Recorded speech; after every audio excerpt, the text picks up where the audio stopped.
Hey guys, welcome back to Golf Luxury. Today we'll talk about why the US Open is exactly what golf has been missing. Let's head into it. Only 3 Englishmen have won the US Open in the past century. In addition, they usually don't win America's national championship on the same course where they won the US Amateur, a feat only ever accomplished by a man called Jack Nicklaus at Pebble Beach. But now is the time to put aside all of that near futility and move on with life. It's been 9 years since Matt Fitzpatrick won the US Amateur Championship at the Country Club, but now he's the US Open winner thanks to a one-stroke victory over Scottie Scheffler and Will Zalatoris. No one is surprised by the fact that Fitzpatrick made a historic breakthrough at the highest level, despite residing in the same house as before and sleeping in the same room as he did back in August 2013. In the PGA Championship at Southern Hills, the 27-year-old just missed out on the biggest triumph of his professional career due to a terrible final round. But he's always been a rising star. After winning the 2012 British Boys Championship, he went on to win the silver medal in the 2013 Open Championship as the lowest amateur, before going on to win the Country Club Championship and become the world's top amateur. When Fitzpatrick's swing coach Mike Walker describes him as a baby-faced assassin or ruthless, one-track minded, or hell-bent on reaching to the absolute top, it's not hard to understand why. It's in him, he says. A thrilling round saw the lead change hands between Masters winner Scheffler and 25-year-old Zalatoris, who now has 3 runner-up finishes in majors at the age of 25. All of this was on show. Fitzpatrick's 50-foot birdie putt on the 13th hole was one of the most important moments in his final 2-under 68. The deciding birdie on the last hole came from a 19-footer that sailed into the cup 2 holes later. Fitzpatrick's first response to winning the first of what he thinks would be 6 major victories was "The emotion is out of this world." 6 is the magic number, he declares. We all agreed on that amount. However, this is an excellent starting point for me. It's so corny, but it's what you want to be when you're a child, right?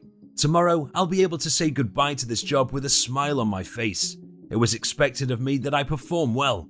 After winning the US Amateur, I was at ease in this environment. I knew exactly where to aim and where to miss. That's what made me seem like this was the right moment for me to come back. The fact that I haven't been defeated in this location makes me pleased. His metronomic ability to identify fairways off the tee has always been complemented by his putt-holing prowess. Nevertheless, he was criticized for his lack of length, which is one of the reasons he hadn't achieved professional success in the United States. That was a waste of time. Because of his training with Sasho McKenzie and The Stack, Fitzpatrick can now take longer breaks from the golf course.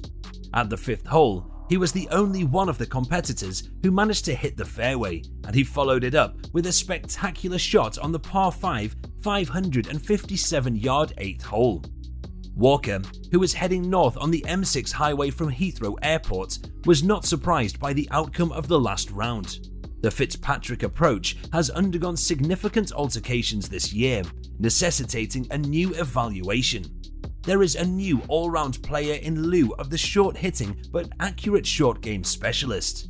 Walker credited Matt's switch to cross-handed chipping as the most significant factor in his success. This was a drill he'd been practicing for a while. As a result, we observed that he was better at chipping out of the rough using a left-hand below right approach. However, it soon became apparent that his short grass chipping skills were lacking.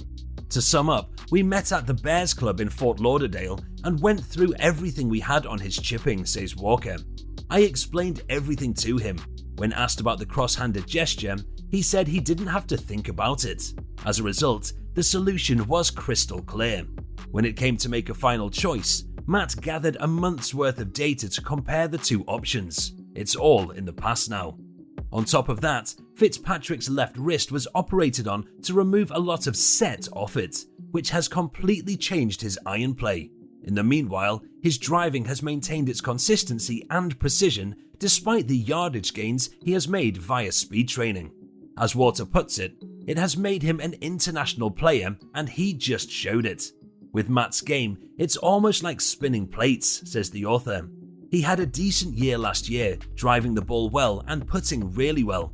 However, his iron play lacked polish. His chipping, on the other hand, was not. With this putter, he's been more inconsistent this year. When it comes to his personal life, he's had good and terrible weeks. However, his approach play and chipping have now caught up to the rest of his game in terms of proficiency. After filling up the 2 holes in his game, he's now powerful through the bag. Yet another Englishman, caddy Billy Foster, has contributed to Fitzpatrick's success. Following many close calls with the likes of Seve Ballesteros, Lee Westwood and Darren Clarke, this was Foster's first major championship win. That year's Open at Royal St George's was his worst letdown, however. The Dane, who was 3 strokes ahead with 3 holes to play, required 3 tries to get out of a greenside bunker on the 16th before Ben Curtis managed to win by 1 shot. According to Foster, that day was heartbreaking because of the loss. When I got back to my house, I sobbed in the vehicle. Of course, the only tears shed will be those of joy this time around. What do you think about Fitzpatrick winning the US Open in 2022? Let us know in the comment section. This brings us to the end of our video. I hope you enjoyed it. Hit like if you did, and don't forget to subscribe to our channel so that you don't miss any of our videos in the future. Also, watch the 2 videos that are on your screen because I'm sure that you'll love them. And with that, I'll see you in the next video.